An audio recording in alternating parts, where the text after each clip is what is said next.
The BCN Liberation Triangle.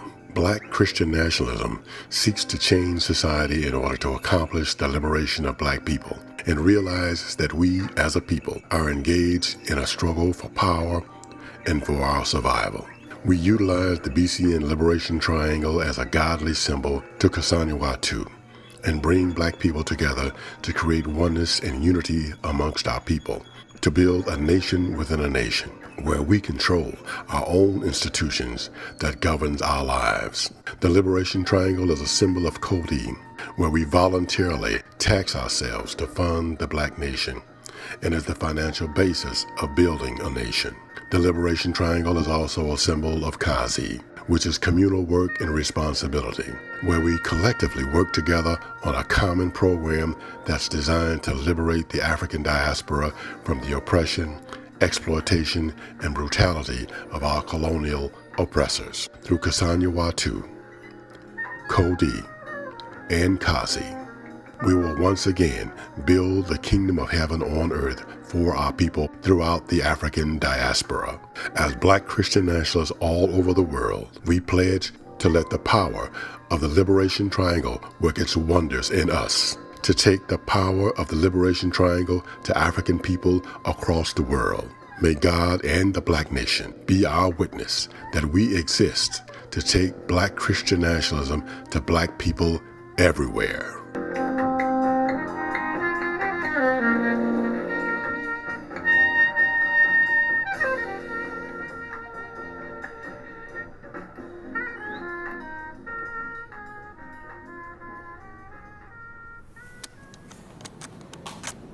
I want to welcome each and every one of you here this morning.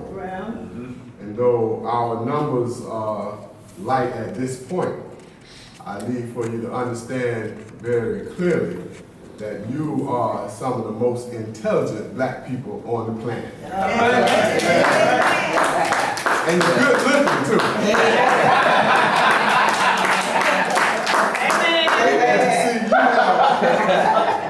Through your consciousness, you have raised above the average brother and sister. In your own conscious mind, you have made a decision to become a part of a nation-building organization. That's right. Means that you have abandoned the dream of integration. You're a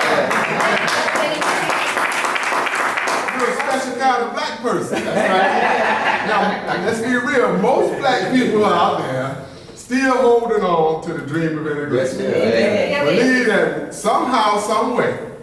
A sister told me yesterday in the history class, I think Trump is some good in Trump somewhere. I was like,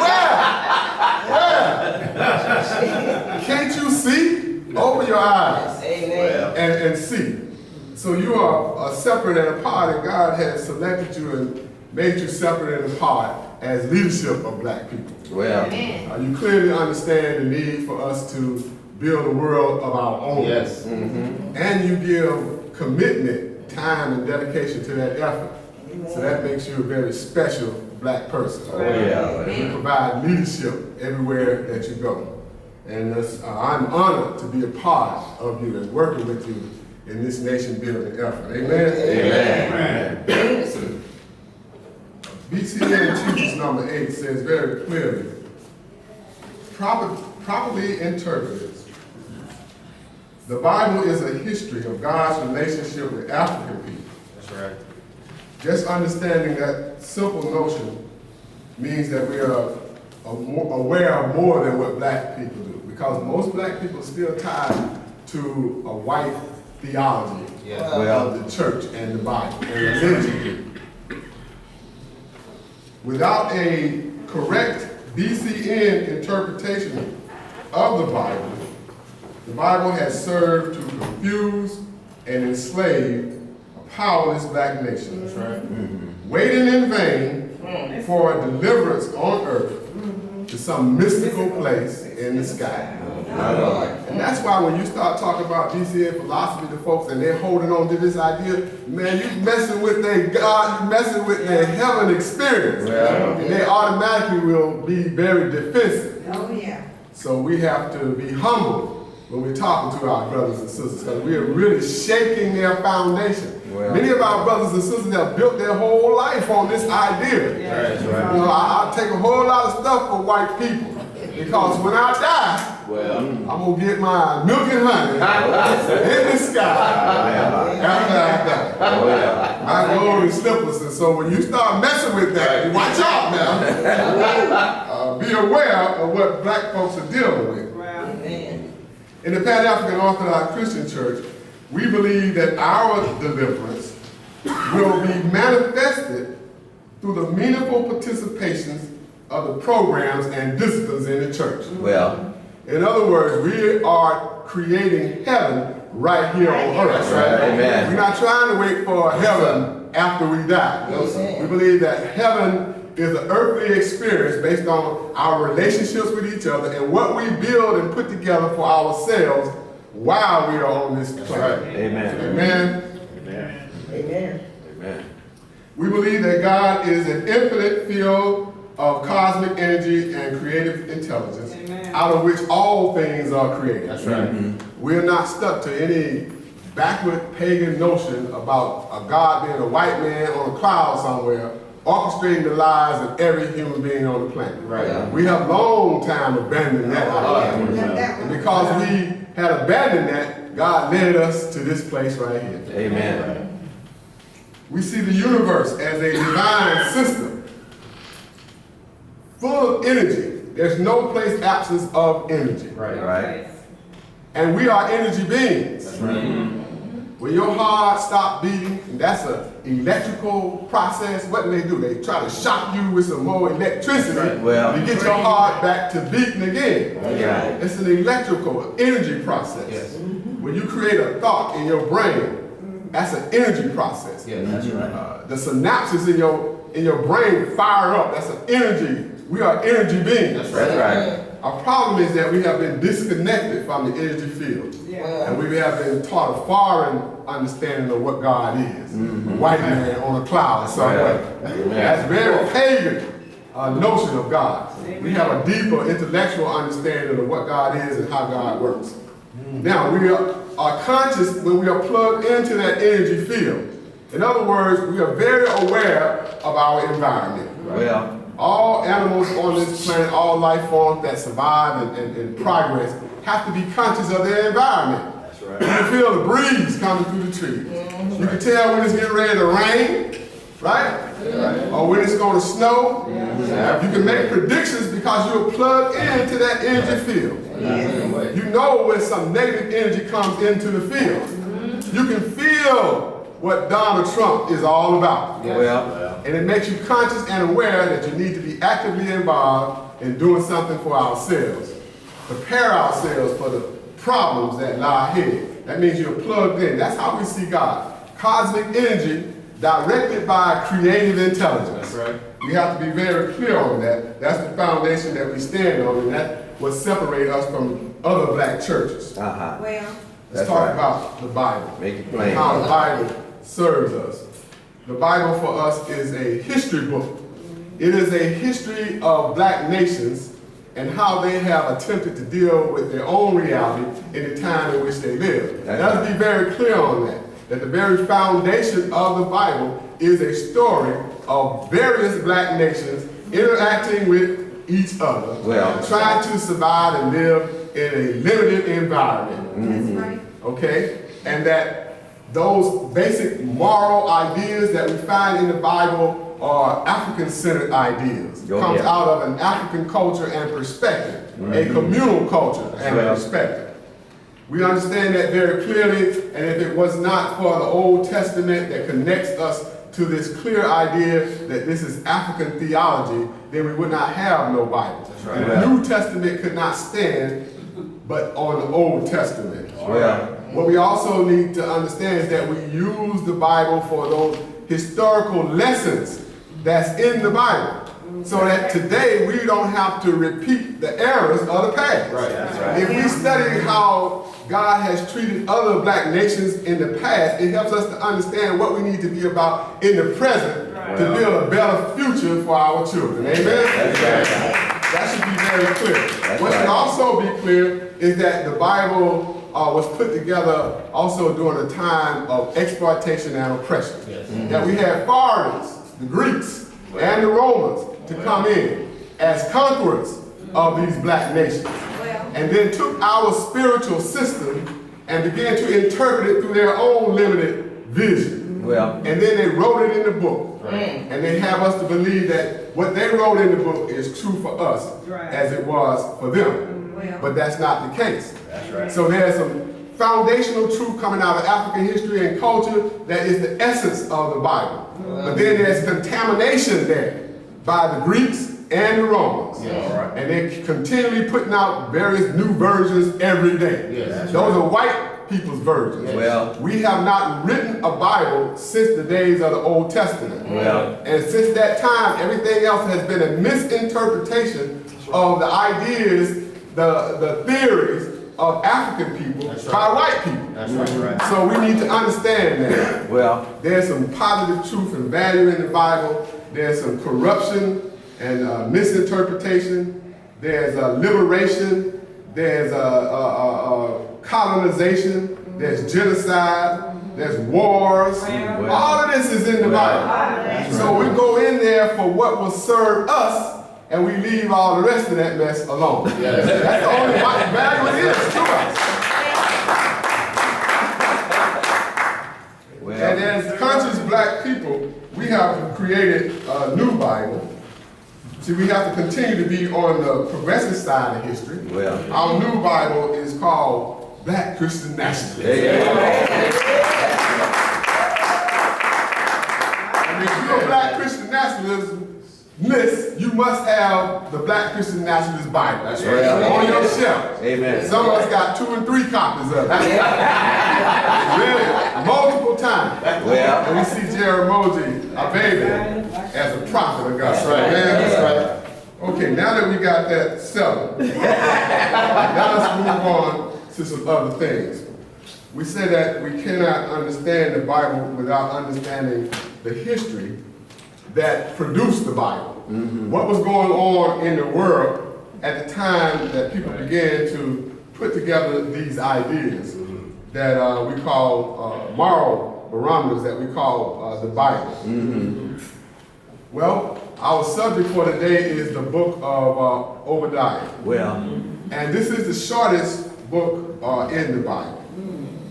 It is the smallest account in the Old Testament. And it comes from a prophet who was called Obadiah. Obadiah prophesied against the nation of Edom, in that Edom did not come to the defense of his brother, Israel. Now, as often is the case when we go through scripture, chapters and verses in the Bible, books of the Bible, you will hear folks say, well, we really don't know exactly who wrote this and at what time. Different things are attributed to other folks, sometimes to people who was already dead. Names have been changed as we move through this translation from the African to the Greek and the Roman. So yes, the Bible can confuse you if you don't have the historical background and reference in order to be able to understand what was going on during the time of the Bible. In other words, the Bible is not the only book we should be reading. This brings me to the African history. I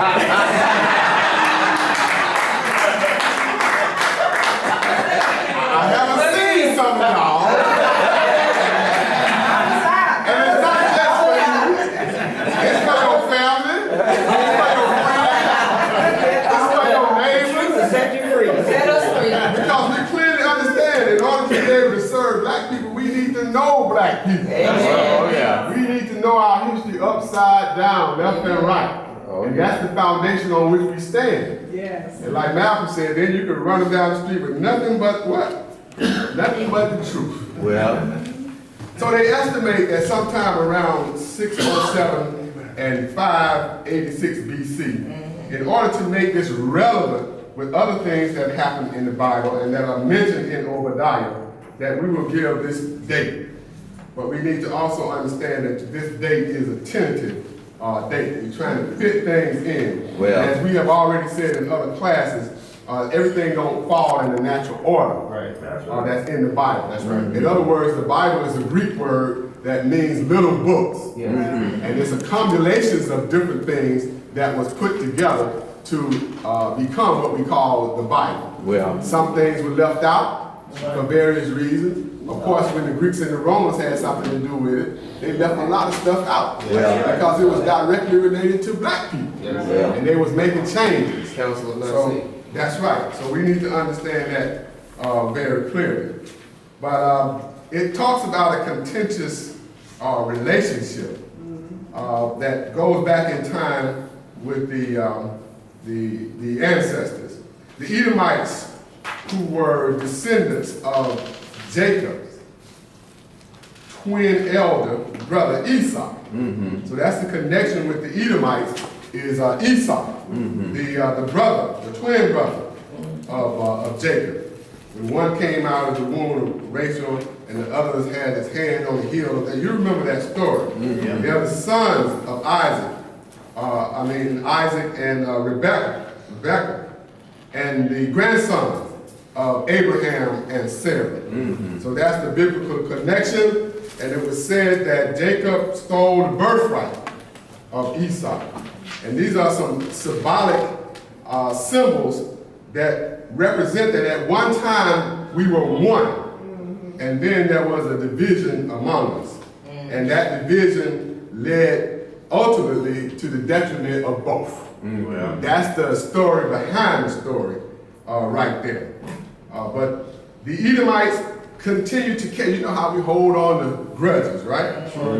Well, the Edomites continue to hold on to these grudges. Remember, we were already dealing with a separated kingdom, a kingdom that had been divided into Israel and Judah in the south. And we're still talking about black nations because all other nations up and down this strip of land were black nations at the time. But right beneath Judah was Edom. And so as a part of the separation, the Bible says God gave the Edomites that land for their own. But they always held on to grudges. They were never satisfied with the ultimate breakup or the stealing of the birthright, as the Bible talks about. There are many other black nations up and down this little strip of land. Notice very clearly that it's directly connected to the Delta region of Egypt.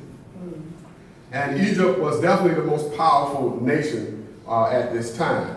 This power had began to wane, but its influence went all the way up this little strip of land and to what we would call southern Turkey today.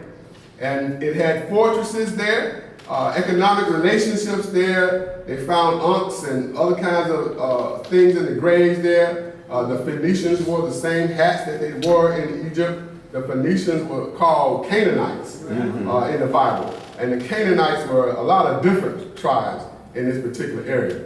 But all of them would be what we would call today black people. And they always say that black people always know other black people as soon as they see them. So from the darkest black to the lightest light, the dominant population in this region and had been there since the beginning of time were black people. On our date in time, we're in early 700 BC. We're talking about before the Greeks and before the Romans. There are no Caucasoid people dominant in this area at this time. The Greeks haven't gotten there yet, and the Romans haven't gotten there yet. So we're talking about black nations right here. And these black nations, as black people do oftentimes, have conflict with one another.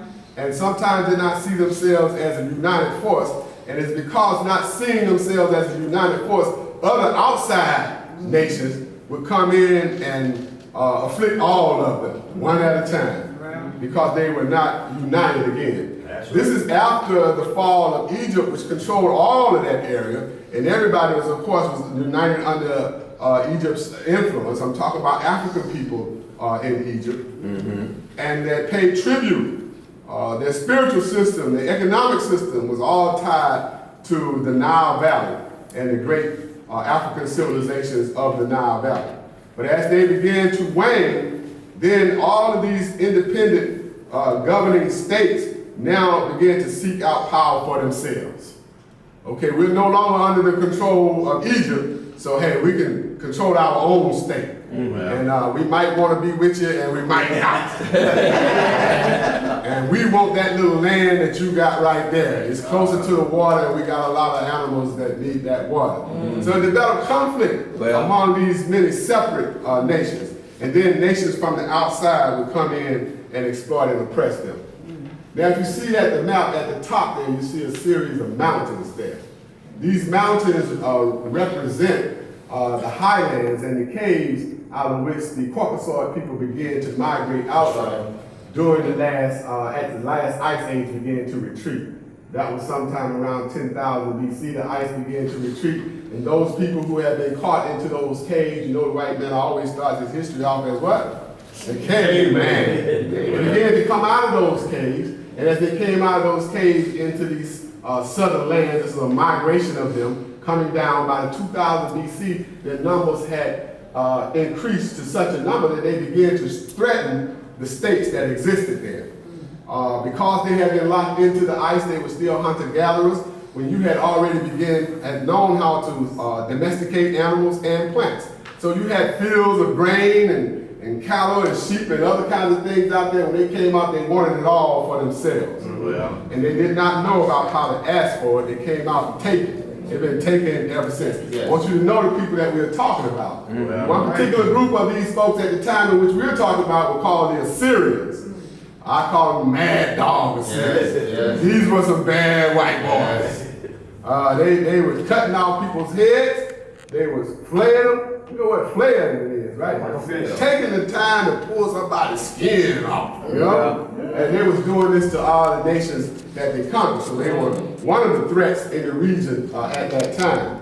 And because the African people in the Canaanite region were fighting against themselves, they did not worry too much about the Assyrians. Of course, the most northern nations did because the Assyrians was right next to them. They was coming their way. But the people south of that, they were saying, well, we're a divided kingdom. Y'all wanted to be separate, so y'all deal with your own problems. And then the Assyrians would come in and sack the nations. But the thing about the Assyrians and other nations that came in to attack, once they dealt with the northern nation, they continued to move south, one by one. It's like today, sometimes we sit around waiting on the white man or the problem to come to our door. When we see what's happening to our neighbors, when we see our brothers sleeping in the street, under the bridge, but that's not me, that's them. You know, we waited till it come to our door, but that's not us. We're a different kind of people with different kinds of belief systems. But one of the main points I want to stress at this time period is that the transition of change from black power to white power. When we look at this particular area called Mesopotamia, if we go as far back as 4500 BC, and the people who lived there called the Sumerians, these were the first great civilizations in that area, and these Sumerians were African people. And even as we move down the timeline to the Akkadians, from 23 to 2200 BC, we're still dealing with black people. And then we're going to go on as far as lay the foundation for the Babylonian culture from 2000 to 1600 BC, that at this time, these people in Babylon were African people. That African people laid the foundation for the state that would ultimately be called Babylon. And at this time, it was not called Babylon, understanding that white folks have changed the names of things to fit their version of history. But we do know that these people were African people.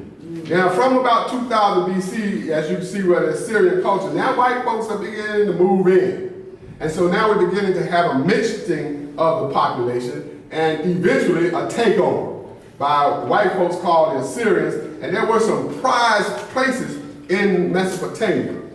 Now, as we look at the map here, we have the Assyrians coming in out of these mountains up here. The history is very clear. They set up a state called Assyria, and one of their capital cities was called Nineveh. But they enjoyed the prosperity of the mountain streams that created the Tigris and the Euphrates River right here. So they set up shop right here. And as they began to build power, they began to move down the Tigris and Euphrates and conquer other nations during a time period from around 500 BC. I would go back as early as 900 to 500 BC. They began to build their power there. So they're coming down the Tigris and the Euphrates, and then they're also coming down this area called the Levant, where you have Syria and Lebanon today, the divided kingdom of Israel and Judah, and then on down. Everybody's trying to get to conquer what? Egypt. Egypt. They're heading toward Egypt because Egypt was the greatest jewel in the ancient world at that time. But you had some major cities right here. These are coastal cities that embarked in trade all throughout the Mediterranean. Right. That's how we know that the Canaanites were African people, because we got images of them as African people left behind, trading all through the Mediterranean. And the Greeks would call them Phoenicians because the men and women had a seashell out of this area that created a certain purple dye. And it created beautiful purple material nobody else could produce in the region. And so the Greek word for purple is Phoenician. And so they called them the Phoenicians, but the Phoenicians are the Canaanites. And they changed in complexion in time as all the people in this region, as more and more white folks started moving in. Right. Okay, but then as the time went on, the Assyrian Empire began to wane, although they did come on down, they conquered Israel, Judah, they moved on into Egypt for a while. But as these empires expanded, they got weaker and weaker than other people. Of course, whenever you oppress people, the natural consequence is what? Freedom struggles. People are not, it's a testimony of human condition throughout time, that people are never going to be satisfied with being oppressed and exploited, and they will rise up in freedom struggle, so they will overthrow empires from time to time. And so the Assyrians were overthrown by a rising black power that we talked about earlier out of this region called Babylon. We had Ur of the Chaldees, the Sumerians, all of these blacks. You got the Elamites over here, and you got the Edoms over here. All of this is black folks all across here. No indigenous Europeans are here. Are we clear on that? Yes. Oh, yeah. Okay, now these Edomites, because all of this conflict going on, they wanted to be in a place that could be easily secured. And so they built their culture within these mountain valleys in this area right here. And in history, it generally was called Petra. So if you want to see some of the ruins, you can look up Petra, and it was the area where the Edomites lived. And this carving technology takes you back to the Nile Valley, where the Egyptians were carving tombs and things right out of the mountains. This is the same technology that lets you know this is the same people that we're talking about. On the map, clearly they're right next door to each other. It's the same culture. It's an African culture, high technical culture. So we're dealing with the Edomites in this particular area right here. So they began to feel a sense of pride about themselves because they felt like they were unconquerable. And they always had this attitude with Israel. And so whenever Israel was in trouble, they did not come out to help them. And, kind of like, you stole my birthright, I remember what you did to me, long time ago. Never let, the Bible tells we're supposed to forgive how many times? 77 times. And you looking at your brother and your sister like, I forgave you 2 times, man. That's it, for life, And so they were still holding on to this grudge, although they were the same people.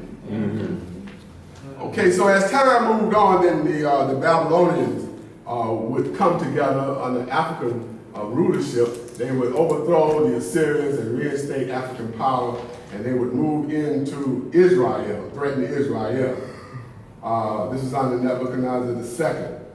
And Israel was crying for help at that point. Remember last week we were talking about Amos, when they were high on the hog, man. They was living good. They was getting the wealth from being in this very lucrative area for trade and everything. And they wasn't thinking about nobody. They wasn't even thinking about the poor on the street. They was kind of living high on the hog. But then when the Babylonians, after the Assyrian assault on them, then the Babylonians come in right behind them. They were in need of help. Some of the people would start running from the approaching dominant powers that was coming in their way. And the Edomites would block off their escape so they couldn't get through the secret passes and everything and let the people get them, And so Obadiah said, now God gonna get you for that, you know. We understand the problems of the past, but that's your brother and your sister. Well. And you're uniting against your enemy with your brothers and sisters. Well. And God is not gonna stand for that. And Obadiah prophesied that God would deal with the nation very severely because of this behavior. The book of Obadiah is not very long, and that's the main point, is that you cannot go against your own sister and brother, especially when they are in trouble. Right, that's right. And then when the Babylonians finally came into the area and would sack Israel, the Edomites would go in with them and ransack the city. They would go in looking for treasure and other kind of stuff that they could find. I guess they still felt like it was their birthright. And so after the people had conquered their sisters and brothers, they went in and helped them to loot the city. And this is the lesson that Obadiah is always talking about now. That ain't right with God. You know, you've gone against your people. You've done all these devilish things against your own people. You've forgotten that these are your brothers and sisters. God is going to make sure, and they call it the day of the Lord. And the day of the Lord was God's consequences for your negative behavior. Right. You cannot just sit idly by and see the suffering of your people and not get actively involved. Right. Thinking that you're going to be all right in your house. Well, you got the little doorbell where it rings, you got the answer service on your phone, you just isolated, and the whole black community is falling down around you on the outside, and you ain't doing nothing about it. That's right. And say that's going to have consequences. Yeah. Sooner or later, this trouble is going to come to your door. Right. Yeah. So get prepared for it. Well, brother. Yeah, I have a question. Well, I saw that from what you're teaching is that the different nations had no problems in attacking each other. Right. Or taking over their nation. Yes. But at the same time, the white nation, which was north of them, came down into the black nation and overpowered them. Yes, indeed. Why weren't any of the black nation inspired to reverse that process and go into and take over the white nation versus attacking each other? Well, this is exactly what happened at this time with the Babylonians, because the Babylonians at this time had been taken over by the Chaldeans.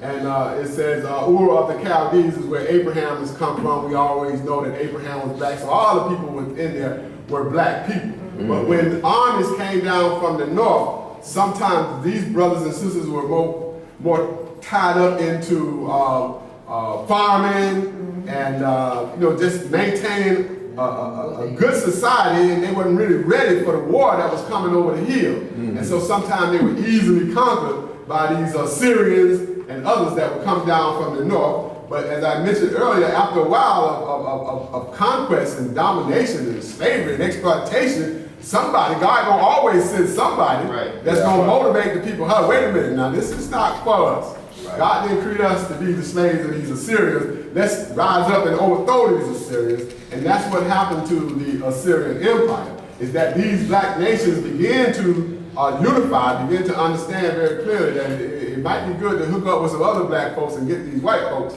off our back. Well, that's why as Black Christian Nationalists, we don't have a problem with black integrationists. We don't have a problem with black Muslims. We see black people as our brothers and sisters. Right. And we know very clearly, regardless of what religion you believe in, you want the same thing that we want. That's right. You want to be able to feed your children, your beautiful black babies. That's what we want. That's right. You want to be able to have housing or shelter you from the storms. That's what we want. Well, you want to be able to educate your babies so that they become intellectual and pass on a greater understanding of the world and the commitment to black people. That's the same thing we want. That's right. So we can unite with you around that. We don't care if you calling for Allah or whatever. As long as you about these principles, we can unite around those principles. Right. Well, and let us then work out our other little idiosyncrasies along the way. Right. So we committed with that, and that's a position that was held right there. But sometimes that's a kind of fragile relationship.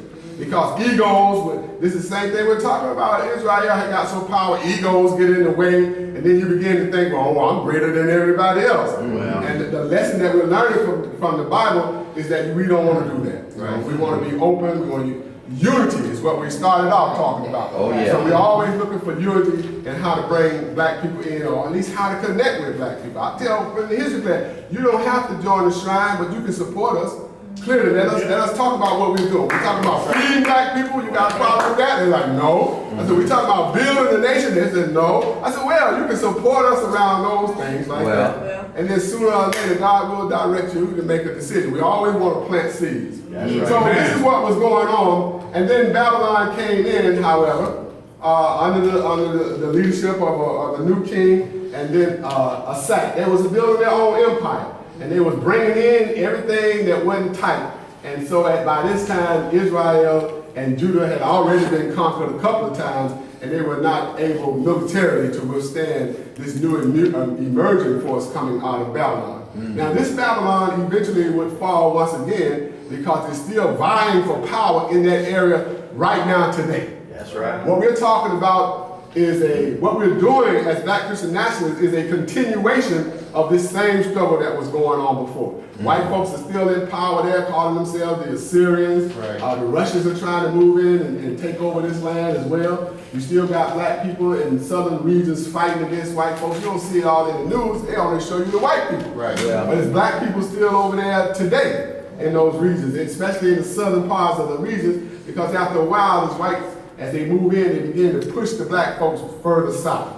And the history tells that oftentimes they went back into Africa to build other nations, running away from these oppressors and exploiters from the outside. Amen? Amen. Amen. Okay, somebody in your handout right here, on the inside back page, read that short statement of Obadiah 1:4. Right there. Soar like the eagle and make your nest among the stars, from there I will bring you down, declares the Lord. So here's the Lord talking to the Edomites. Okay, yeah, you can build a mountain fortress, but your attitude, the way you're acting against your own people, I will bring you down. You can get a good job and move out of the black community, but there will be repercussions when you turn against the interests of your own people. And so this is what God is saying to them. Someone read the next one, Obadiah 1:11-13. On the day you stood aloof while strangers carried off his wealth and foreigners entered his gates and cast lots for Jerusalem, you were like one of them. You should not march through the gates of my people in the day of their disaster, nor gloat over them in their calamity in the day of their disaster, nor seize their wealth in the day of their disaster. Obadiah 1:11. In the day of their disaster. Yeah. So after Babylon had came in, right there in the southern part of Judah, the Edomites went in and seized additional territory. They pushed their borders northward. They claimed some of the territory that was a part of the nation Israel at the separation. And they said, well, all of this was ours at one point, so we're still fighting over the land. But they took advantage of their own people at a time when they had been decimated by the Babylonians. They seized territory and they helped to loot the city. Obadiah said in judgment, God would wipe out the house of Esau forever, and not even a remnant would remain. The Edomites' land would be possessed by Egypt, and they would cease to exist as a people when the day of the Lord was at hand. So would any other nation that acted the same way. So we look at the Bible for the lessons of what happened in the past to understand our relationship with one another today. That's right. That's right. What about it? Yeah, I mean, this is a great Bible class, and to be some of these points that's brought up because it's talking about unity, which was why they were conquered. One of the problems is that even today with us, everybody's ideologies and differences, a lot of this has to do with values. If I'm a separatist, which I am, and you're an integrationist, our values differ somewhat. And you're right, we do have to come at a point to how do we mesh? If you're an integrationist, you're not concerned with what's coming down with the administration and the other group of people. I'm always looking at that. I'm always looking at it. And it's not like I'm talking just out of the side of my neck. I see the destruction that's coming. And you will basically conspire to be, and this is our own people conspire with the destruction that's there. From the simplest things, we're divided even on the thing with the NFL. Our divisions they're small, they seem petty, yet they're real because it's the values that we have. I know when church is a change agent, our founder says that functional unity won't work. Now I don't know that has changed. That's a big part of the churches as a change agent. So willing to give it a shot now. Are we able to come together? Or historically, did any groups ever merge together? Since you mentioned about looking at history, did any of these groups say, okay, we're going to come together as a group, we'll fight out this enemy, and then we'll retreat? I think that was one of the biggest, you're the historian, that was one of the biggest things why Africa was conquered, was because the groups were all struggling for individual power, right? And I'm not going to give up my individual power because we've been enemies, we the Hatfields and McCoys forever. So how is that? Yeah, because we have gone through this, these are the lessons that we have learned. We are, again, a continuation of the history that we're talking about. So our greatest reward today is to learn from those lessons of the past. Because of our philosophy and theology, we are more conscious than other brothers and sisters. Now, we're not saying that other brothers and sisters can't reach this level of awareness. We're saying that we are more plugged into the divine energy field, and we can see some things that they cannot see. And that's why it's always necessary for us as Black Christian nationalists to prophesy everywhere we go. Everywhere we go. We have to share those issues that you speak of, make other brothers and sisters aware of it because of our presence. Amen. But then we still understand that those are our brothers and sisters. So when I go into the concerned Black clergy meetings, I go in representing Black Christian nationalism. I know, because of my awareness, this is an integrationist institution. And that they only gonna go so far. So I don't go in there fighting. I know, hey, I'm only gonna do this, that, and the other. So I go in looking for areas that we can unite with them around. So when they start talking about, well, we want to feed Black children, okay, I'm with that. Feed Black children. I said, but you do know you can't trust these white people. And they said, well, we want to educate. I was like, yeah, we want to educate our children. But we want to educate. We don't want the white people's education. So this is how we interact with our brothers and sisters in the world. Let me wrap up with this, brothers and sisters. I think the value lesson here is, I am only because we are. Communalism is of great importance in the African philosophy and religion. A philosophy that promotes the common good of society and includes humaneness as an essential element to human growth. In African culture, the community always comes first. The individual is born out of and into the community. Therefore, will always be a part of the community. The interdependence, sensitivity toward others, and caring for others, all are aspects of a communal way of life. The community helps to identify the goals, the purposes, and of a particular society that it holds. A sense of seeing human need, interest, and dignity as fundamental to the group's existence. Values that are communally accepted and desired. Ethical standards that a people acquire throughout time that play an essential, a very essential role to the protection and the life of the people.